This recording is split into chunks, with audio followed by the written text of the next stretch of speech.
Hi, everyone. Good afternoon. Thank you so much for joining the Amazon 2020 Virtual Career Day. My name is Andrea Petruta, and I will be one of your hosts for today for the entry-level code review session. Let's jump straight into our agenda for today. We will be doing some introductions in just a little bit. We will learn more about how we recruit at Amazon. I'll be sharing some tips and tricks regarding how to build a great resume. We will have more information about how we interview here at Amazon. And then Randu, who's my fellow Amazonian, will go ahead and walk us through an online demo. Then we'll just recap some of the key takeaways. And finally, we would love to answer some of your questions that you have the ability to put in the chat. So without further ado, I'm going to go to introductions. So as I had mentioned, my name is Andrea Petruta. I'm a software development engineer recruiter with Amazon Student Programs, and I have been with Amazon for about a year. I am joined by my fellow Amazonian, Randu. So Randu, I will let you introduce yourself. Hi there, everyone. My name is Ramdu. I've been an engineer at Amazon for about 3.5 years now. Before that, I went to Duke. I graduated, was an intern, and I've been in personalization ever since. You might know us a little bit for our recommendations. The areas that I specifically focus on is recommending customers items to get them to repurchase those items, like buy it again and buy again. I work a lot on collaborative filtering and things of that nature, and I'm so excited to be demoing this code to you today and talking to you about what it's like to be an SDE at Amazon. Awesome. Thank you, Randu. Glad to have you with us here today. So let's jump straight into our recruiting process here at Amazon and what that entails. Our jobs are currently posted on amazon.jobs/student programs. There is one posting that is available for SDE full-time and a different posting that is available for the internship program. The majority of our positions are open within the greater Seattle area for the US, and then for Canada, we have positions open in Vancouver and Toronto. However, if you do have a different location preference as part of your application process, you can select up to 3 different location preferences. Please note that while we do try our very best to try to accommodate your preferences, there's no guarantee that you'll actually end up in that specific location that you preferenced. So we do appreciate your flexibility from that point of view. Another thing to note for this slide is that our applications are reviewed on a rolling basis. And if you, at any point in time, if you wonder where you are in the application process, you're free to log into your candidate portal, into your dashboard, and that's where you'll be able to see your most up-to-date status. Our team reviews all of the applications that come through. And what happens after the application point is if you are selected to move forward, then you will receive an online assessment.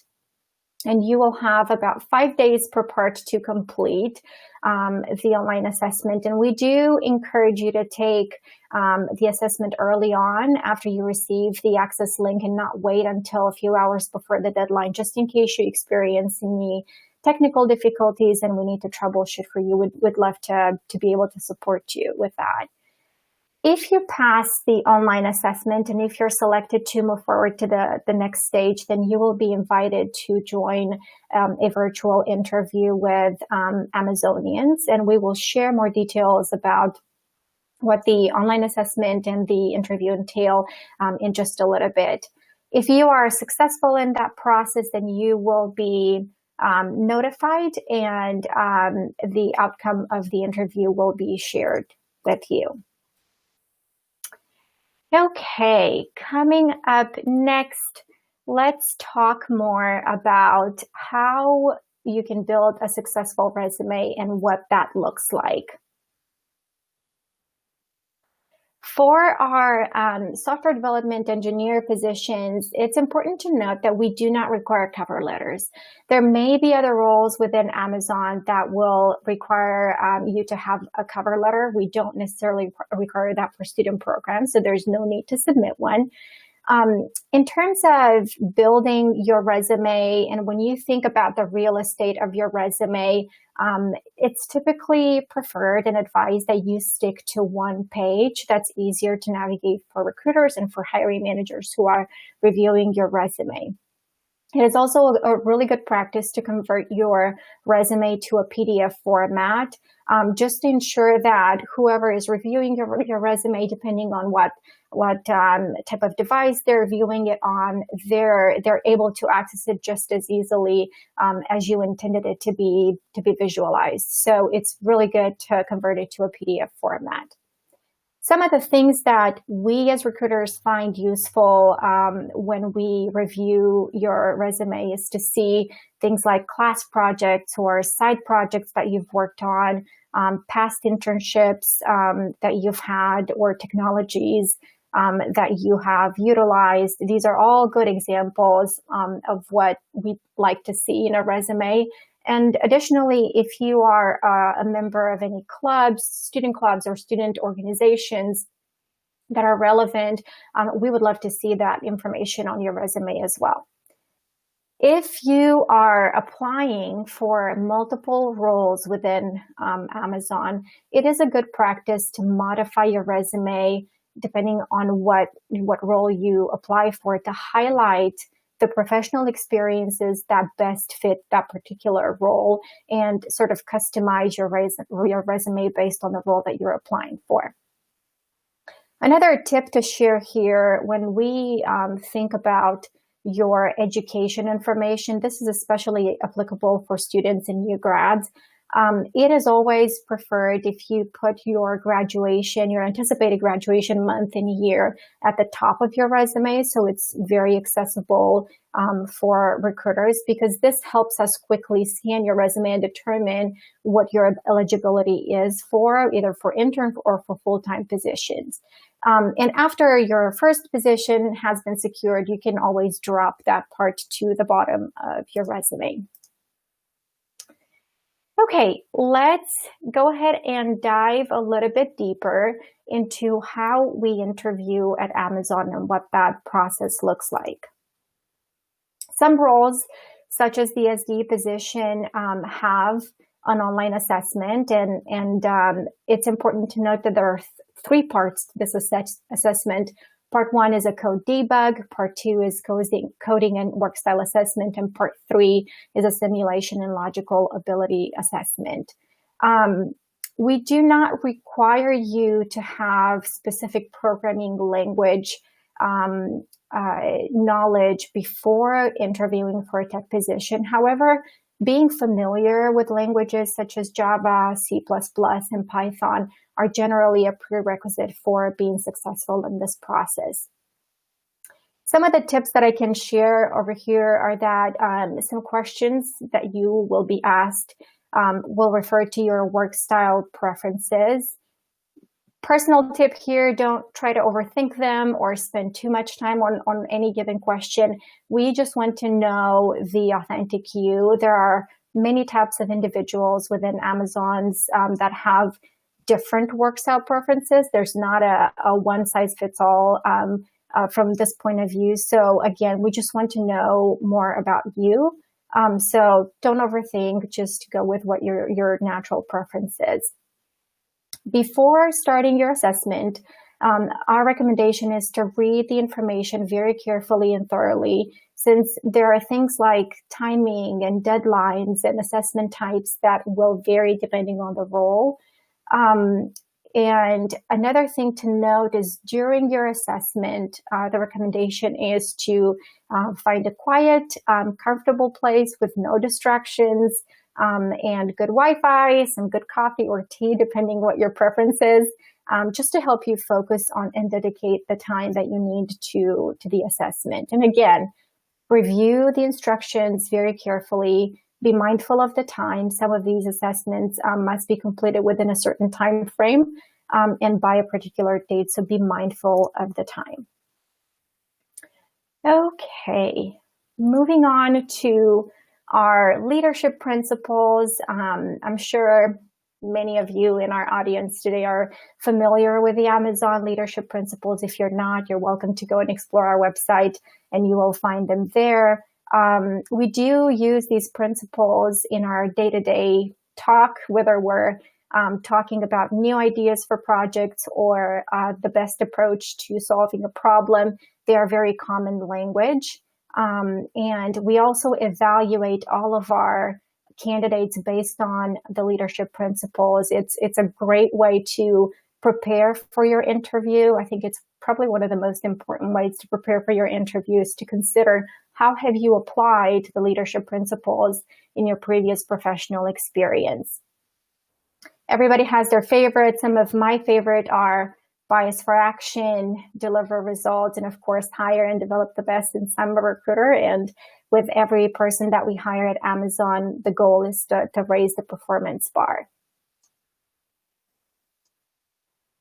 Okay, let's dive deeper into what our interview process looks like. We do use behavioral-based interviewing at Amazon, so keep in mind that we are a data-driven company. So when you answer questions, focus on the question that's being asked and ensure that your answer is well-structured, provide examples using metrics and data if that is applicable.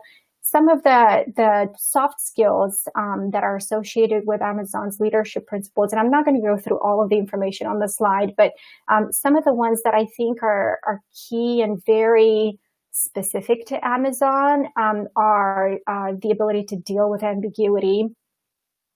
There is quite a bit of ambiguity with Amazon, and you're not always going to be given 100% of the information beforehand. So your ability to navigate successfully through ambiguity is a great key to your success as an employee. And lastly, we do a lot of writing at Amazon, a lot of writing. So we document everything that we do, and this is probably the closest that you'll come to being a published author. So brush up those writing skills as well. Okay, next up, I will share a little bit more information with you about the STAR method. This method is not necessarily specific just to Amazon. A lot of employers are utilizing the STAR method through their recruiting process.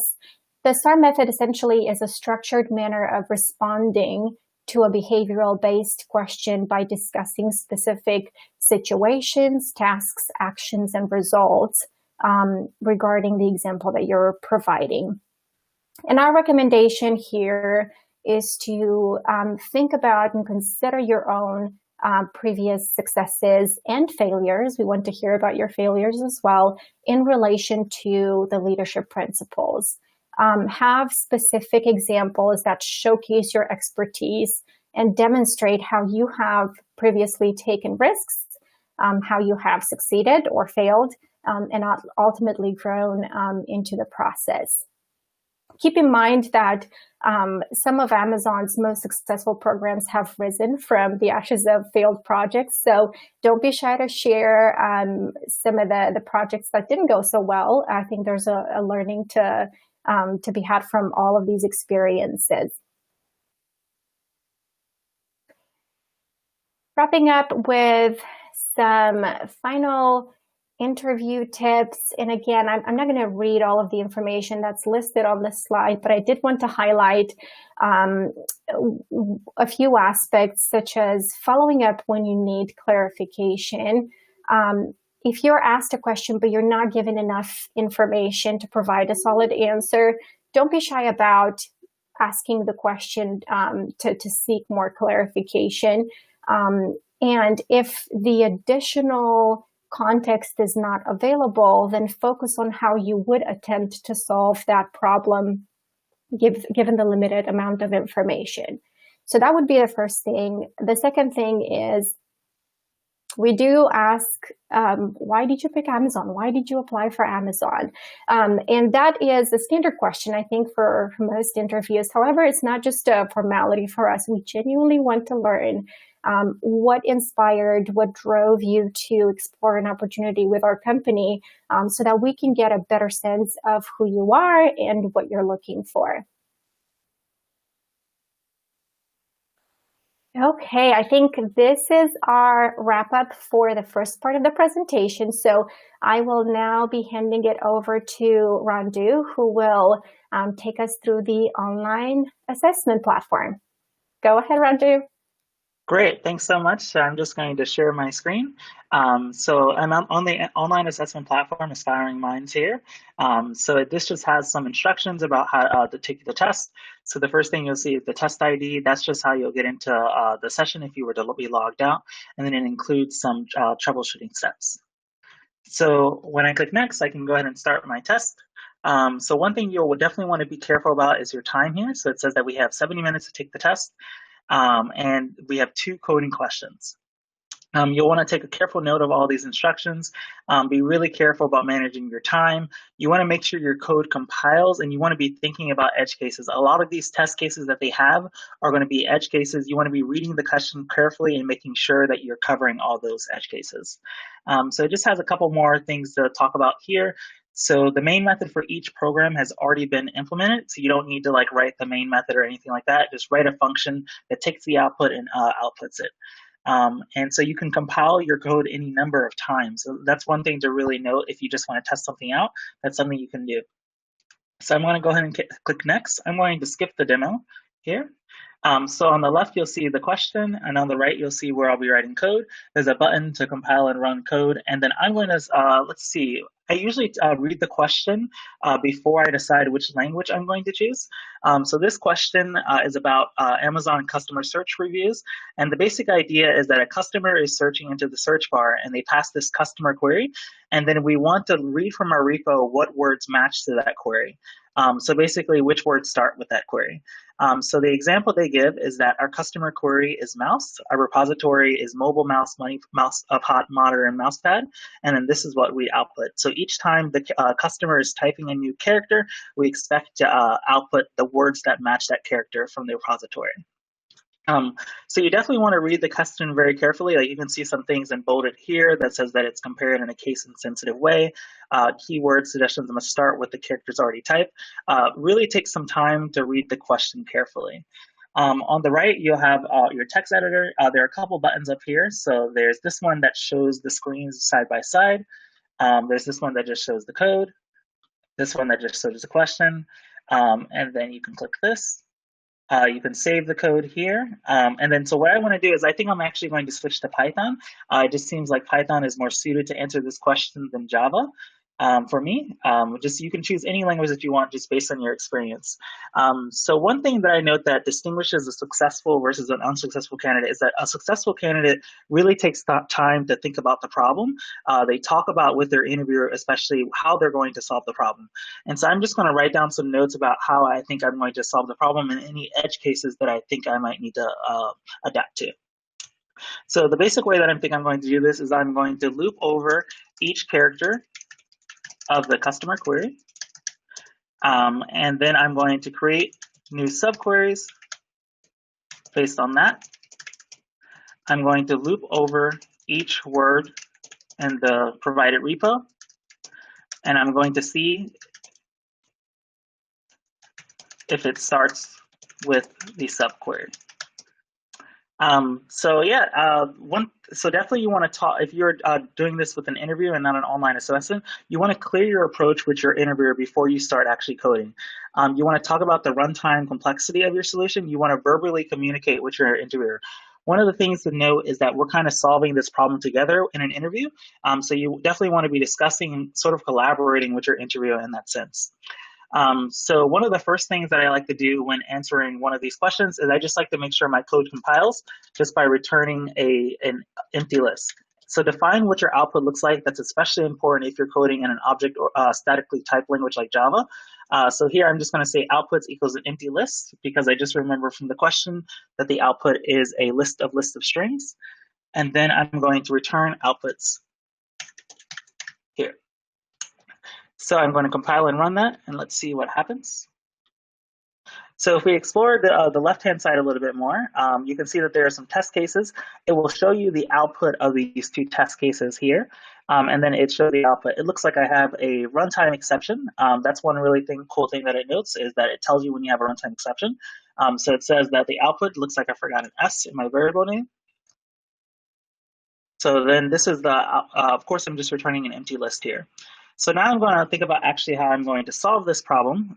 So let's see. I first want to probably start looping over my subquery.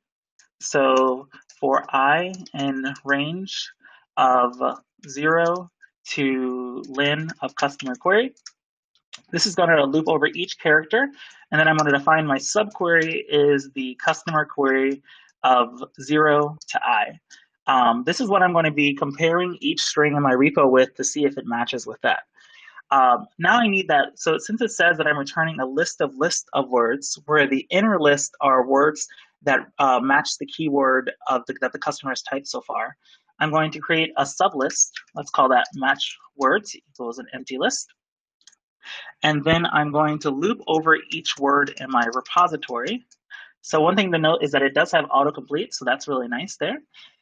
So for each word in the repository, I want to make sure if the thing that I want to check to see is if it starts with it. So looking at the examples, it looks like if this was MO, mobile, mouse, and money pot and monitor, all of these words match that. So I'm going to do if word that starts with subquery, then I want to add this word to my repo, to the match words. And then the final thing that I want to do is I want to say outputs.append matched words. I think I'm probably missing a number of edge cases here, but I do just want to return it just to make sure all the code that I've written up to this point compiles. You don't want to get into a case where you've written a lot of code and it doesn't compile. It's better to write a good section by section, make sure each logical module works, and then go from there. So if I run this code, it does look like it works, but it doesn't seem to have worked on the test cases. So let's see what some of the issues is. So looking at the test case, and then the question again, after the customer has entered in 2 characters. So if I think that means that I need to change this to 1 here. And if we compile and run, let's see if we fix that output there. Okay. And then one thing that I remember from Python subindexing is that it does not include the last one. But especially in these cases, I do want to include the last string. So if it's, for example, the input is bags, I do want to go all the way up to the S. So let's see if that does anything for us. Okay, and we're looking closer to our expected output. It's just that it looks like it's, So one thing to note is that looking at the question, it says that they must be sorted when we return them. Here they are, that they are first in alphabetical order. So we probably have multiple, the words here that I'm returning are in alphabetical order. So I'm going to go ahead and do repository.sort. Let's see if that fixes our issue for us.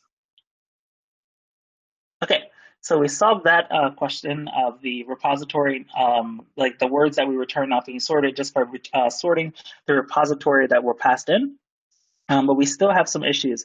I really like how this shows us at least 2 test cases that we have that are incorrect, because then I can base what I'm doing here based upon that output. I also like to look back at the question a lot.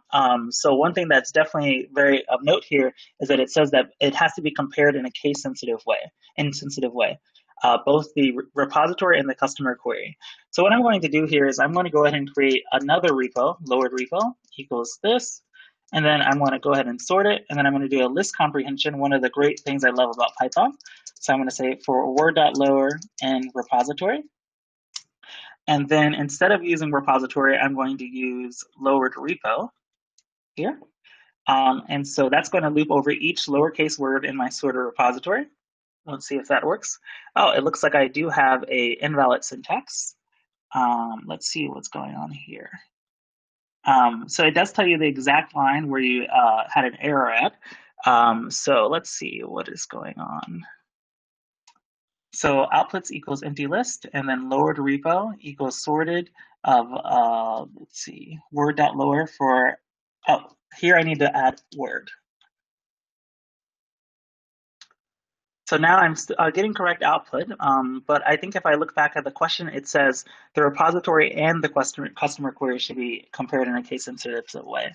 So if I do .lower here, that should give me, still getting some issues there. So we solved that issue with it not being case insensitive, I think, but we still have some problems, it looks like. So one thing that's really useful for you to do here is just to define a method for you to actually be able to see what you're outputting. So one thing that this IDE can do is that it can actually print out statements for you. So if I print out what matched words is here, matched words, this should have in this editor here what the matched words string is.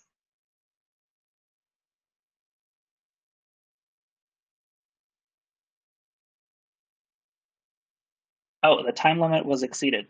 That's odd. Let's see if I can add it closer up to here.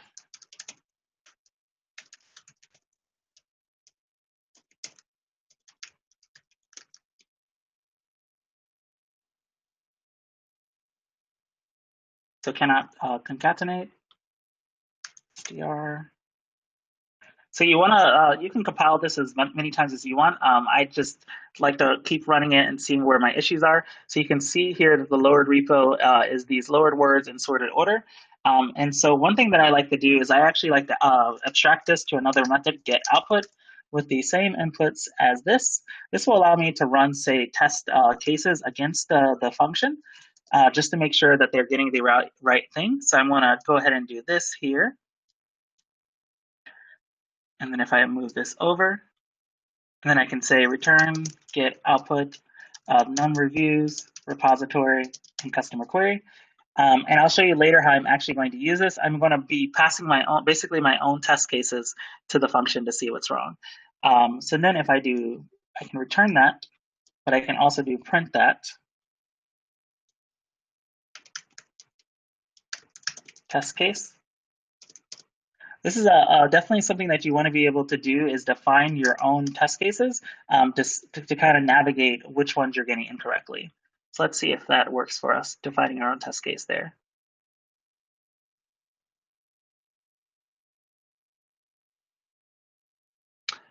So it might exceed based upon how many things you've run. I have been successful in running a certain number of things here. So let's see if I can add 5 here. And then bags,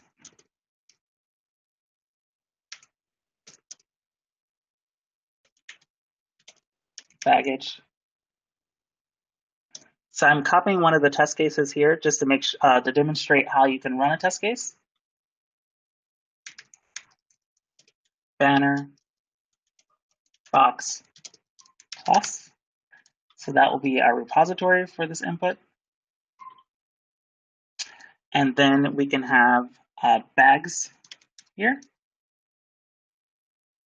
And then just make sure our strings are correct. So you can see here that it outputted what the output of that test case was, and it's the correct output. So I just want to, before I start coming up with a bunch of different test cases, I do want to review the problem. So let's see what it says about their type without made by the system. If there are more than 3, so it says that will output a maximum of 3 keyword suggestion after each character is typed. So I think that means here that if the len of match words equals 3, then we can break here because we don't need to output any more than 3. Let's see if that works for us. Okay. Why did it do that? Let's comment that out.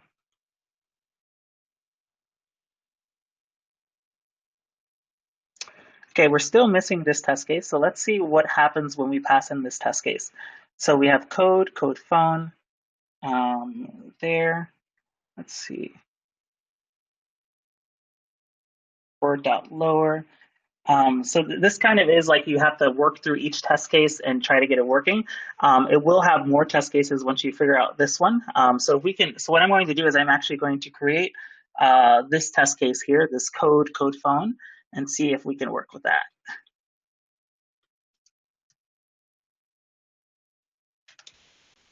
And then it's coddles,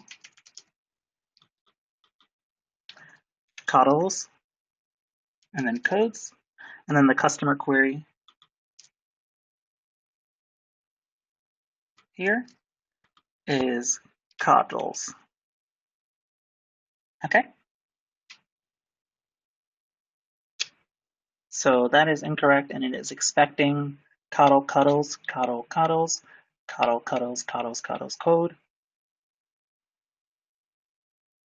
All right, so now our first case is wrong. I think it's erroring out there because of the test case. Okay. So here again, you definitely want to be reading your question to see what's going on with your test case. And then you want to be able to read carefully through your code to see what's going on. So I say outputs equals that of lower repo equals sorted of word.lower for word repository for I in range of 1 len of customer query. Then we do substring subquery equals customer query of 0 to I plus 1, and then we lower that. We do match words equals that, and then for word we loop over our lower repo, and then if word that starts with subquery match words dot append, and then if len words of matched words equals 3, we break, and then finally we append match words. Oh, it looks like here I'm replacing what repo is, so that might be the issue. So if we comment that out. So now we have 10 out of 15 test cases. So one thing to make sure is that you definitely want to clean up the output once you're doing it. I believe that it is printing strings. So you want to be careful about when you're running these test cases. So we have 10 out of 15 of the output passed. And so just looking at the test, one of the edge cases that I think I might see here is that we aren't checking to see if matched words is actually present before we put it into the list.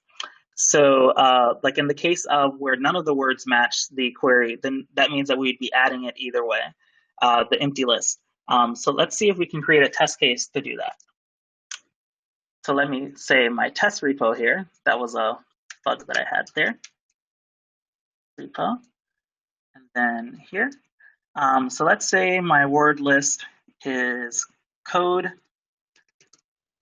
And then my word here is bag. And so I think that this will have a problem because no words match it, but it's still going to add an empty array. So yeah, you can see here that it did add empty arrays, even though it says here that you should not, if an output is not possible, return an empty array. There is no matching words here, so I do think that the output is not possible. So what I'm going to do is that I'm going to say here that if len of matched words is greater than 0, that is the only case that I'm going to append the matched words there. So hopefully this will work. Woohoo! Okay, so we got all 15 of the 15 test cases passed. And so now depending upon how many test cases you have passed, you'd want to move on to the next question. So you can see here that there's a second question here. You don't want to spend too much time on the first question. You want to, let's say you have 70 minutes, you want to budget about 30 minutes per question, and then about 10 minutes to hit the question that you got any test cases incorrect. And so we were able to solve this problem correctly. So I'll just go ahead and get started on the second one then. So this is looks like a frequency algorithm.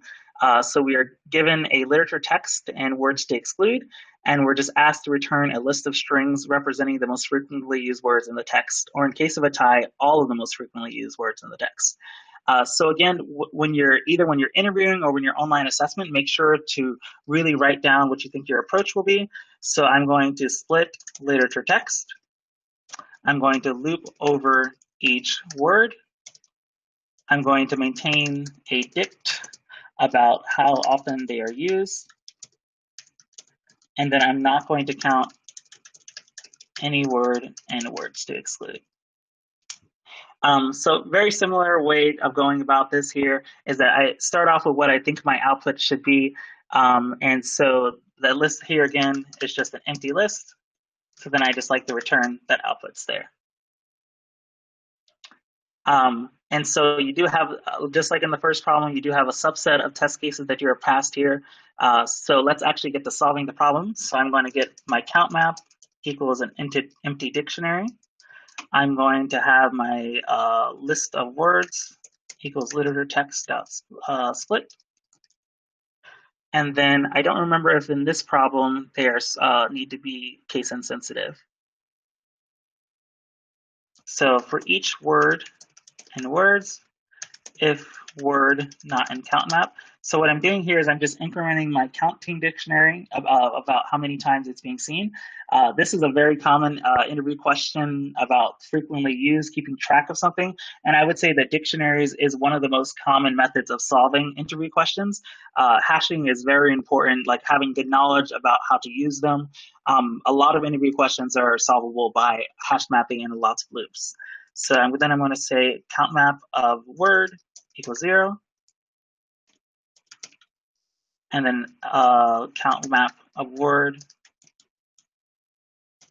plus equals 1. So let's see. The next thing that I'm going to do is I'm going to say, I'm trying to get the max count equals max of count map dot values. And then I'm going to try to find the keys that have the a value, the frequency equal to max count. So I'm just going to loop over each of the words in count map dot keys. I think I actually here I can loop over the value, so count and count map dot items. If count equals max count. Let's do outputs dot append word. Okay, so it looks like we got the first test case right, but we missed the second test case. So looking at that carefully, the expected return value is flower, garden, rose, and pond. We're supposed to exclude rose is an A. So it looks like one of the things that I forgot to do in the question is just consider that words to exclude. So here what I'm going to do, if word and words to exclude, continue. Let's see if that solves our issue for us. So I did get both of those test cases correct, but it looks like I encountered a runtime error. And so that's really hard to see. You have to kind of just look at the question and see if there's anything you can do about that. One thing that's probably happening, let's see. Looking at the question, I think we're getting short on time. We have about 2 minutes left, but I'll see if I can solve the problem in that time. Okay, let's look at the question. There's no punctuation, and the only white space that matters does not matter, and the words that have a different case are counted as different words. So I think that one thing that might be a problem here is that I'm saying count map.values and doing a max of that. I believe in Python that does throw an error. So let's do this.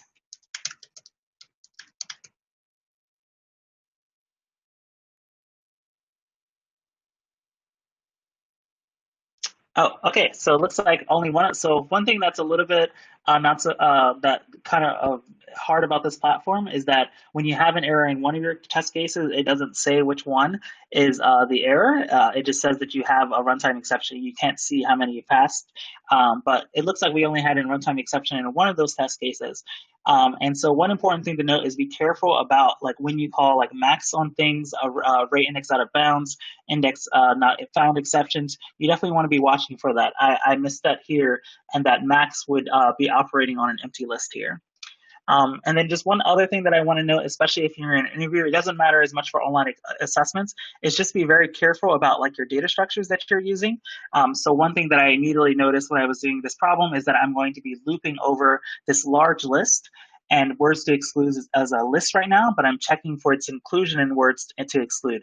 So what I'd expect from a college candidate is that they'd be able to tell me why that is a bad thing, and that I'd expect them to be able to say we should be using a hash set there. So if I turn words to exclude into a set there, I'd expect an SDE1 candidate to be able to talk to me about the different ramifications of using a list versus a set, the runtime complexity, why we might want to use a set versus a list there. And so I think that's all the time we have for the online assessment demo. So I'll hand it back to Andrea. Thank you, Randu. I think now I feel better prepared to apply for an SDE position, although I'm not qualified. So thank you very much for that. That's a lot of great information. We're going to jump into some key takeaways. So we talked about how to build a successful resume. And then we talked also about what the interview process looks like at Amazon. We dove deep into the Amazon leadership principles. So thank you for your attention. And I think now we're just going to jump straight into some Q&A. I don't see a lot of questions posted here in our chat box. So I think while we're waiting for our audience to maybe type in some questions, Randu, I'm going to put you on the spot and ask you, since you've been with Amazon for over 3 years, how would you best define the working culture at Amazon, and what is your favorite thing about working here? Yeah, so I would, the two things that I would probably identify that I think really permeates all throughout Amazon is customer obsession. So one thing in particular about my org that we do that I think like kind of the same tenet applies to every org in Amazon is that we really think about our customers. We work backwards from them.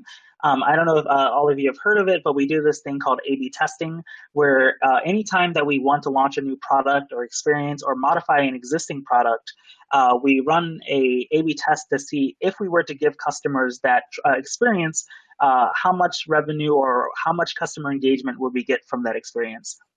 One of the things that I like is that each project goes through that same bar of making sure that they actually meaningfully impact the customer experience. And then the second thing that I really like about Amazon is that we have a great sense of ownership. We never say things like, that's not my job. Each developer owns their product from end to end. So when I develop things, especially in personalization, we own the front end, the back end. We are working at all levels. We are talking to customers. We are running these web labs and writing these product descriptions. And so I would definitely say like that sense of ownership, really being able to meaningfully impact such a large space as Amazon and seeing my products in production. Those are two things that I think that like every team at Amazon has going for it, even though each one is very different. Awesome. Thank you for sharing that. Okay, so we do have some questions that have been posted here. Are there any options for entry-level applicants who are strong in other languages? How about front-end work / design? Randu, what's your opinion on this? Yeah, so is the question, do we have any other positions in tech that are not directly coding, or can you repeat the question, sorry? Are there any other options for entry-level applicants who are strong in other coding languages? So one thing that I do want to note is that it's more about your coding skill and your rather than your coding language. So even though a developer might not know Python or things like that, they might know things like Node.js, which means that they're still a very good backend developer. They're just used to developing in JavaScript. So definitely take it a little bit more high than the language. I would say that on a day-to-day basis, it doesn't really matter what language I'm using as a developer. On any given day at Amazon, I probably use 3 different programming languages. The saying is, once you know one of them, you know them all. So get a little bit off the programming language and instead think about the technical skills that you have. And so we do have positions for those that have particular sets of skills. And so one of those is front-end engineers. We have a couple of front-end engineers in personalization that particularly focus on web development, designing these large-scale front-end systems. And that's something that's open for you to apply to. I'm not sure if it's open to entry level. I think recruiting would have to comment on that.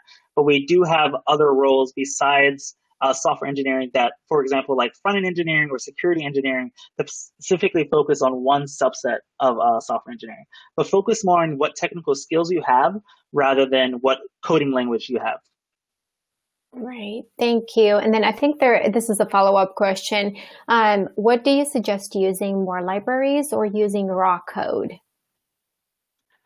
So one thing that I would like to note is that it's fine to use libraries, but you have to understand how those libraries are implemented in architecture. So lots of candidates will just use a hash map, but then I ask them questions about why are you using a hash map, or what is specifically going on here. So if you can use a hash map, that's great. But I want when I want an SDE1 candidate, I want them to be able to understand how hashing works. I want them to be able to understand how collisions work.